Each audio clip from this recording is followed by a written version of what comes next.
Imagine waking up tomorrow to discover that every choice you thought you made, from the apps on your phone to the percentage you save for retirement, was silently nudged by an option you never noticed. That quiet force is the default, and it's shaping more of your life than any conscious decision you'll make today. Have you ever wondered about the choices you didn't know you were making? Picture the moment you unbox a new phone.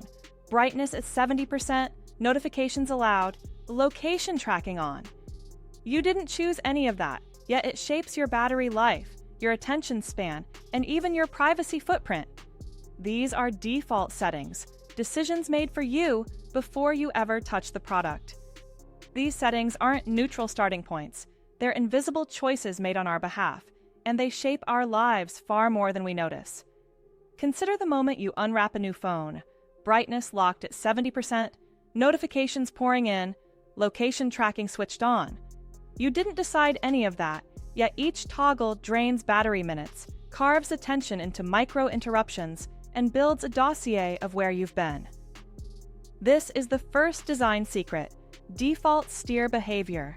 Psychologists call it status quo bias, our reflex to stick with whatever comes pre-selected because it feels safe and effortless, almost like an unstated recommendation.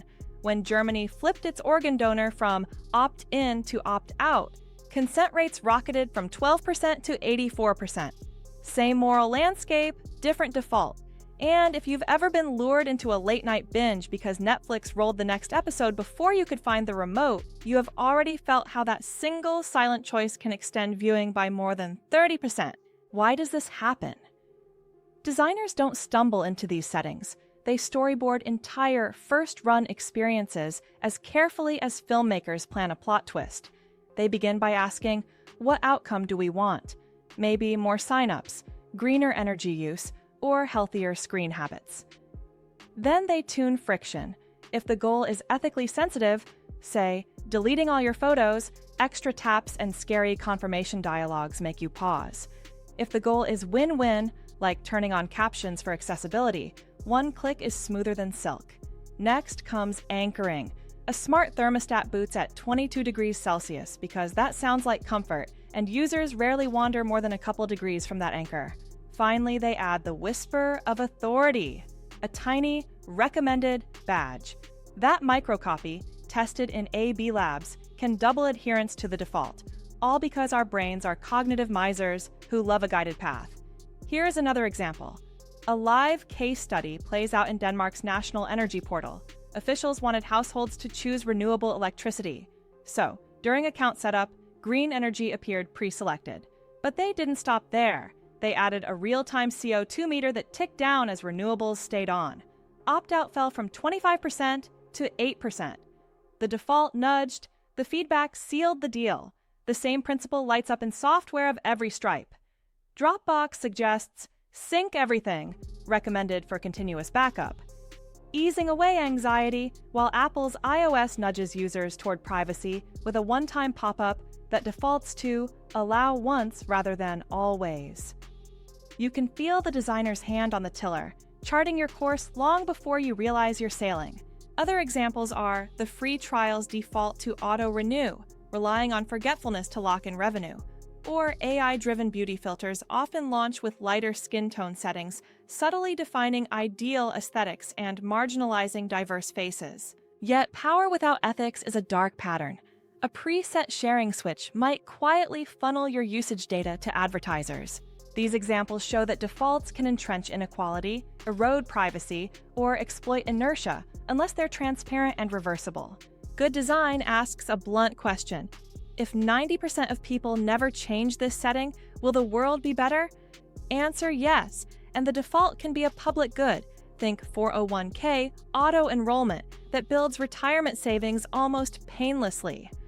Answer no, and you've built a velvet trap. So, how do we reclaim agency in a world already pre-configured? Start with a settings audit.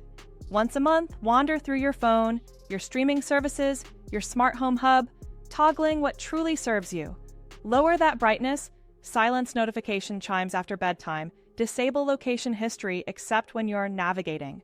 Each micro-choice is a tug on the steering wheel of your own attention, privacy, and wallet. Next, as citizens and creators, Lobby for pro-social defaults, energy providers that start with renewables, browsers that block third-party cookies out of the box, social platforms that mute harassment by default.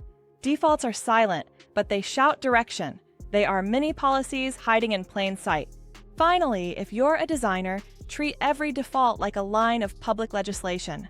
Publish the rationale, surface the consequences, and build an easy off-ramp. Dropbox's single-sentence justification, Apple's privacy, nutrition labels, and Denmark's CO2 meter all prove that transparency doesn't weaken the nudge, it strengthens trust. Because the truest measure of ethical influence isn't how many people stay on the preset path. It's how many feel empowered to wander off when the road no longer matches their values. Default settings tell a story about how someone thinks you should live, how bright your screen should glow, how freely your data should flow, how many episodes you'll watch before sleep. When you understand that story, you can choose to accept it, rewrite it, or delete it entirely. And in that moment of deliberate choice, the invisible becomes visible, the passive becomes active, and the quietest decision becomes your loudest act of design. Subscribe and discover the design hiding in plain sight. Join us and see the world with new eyes.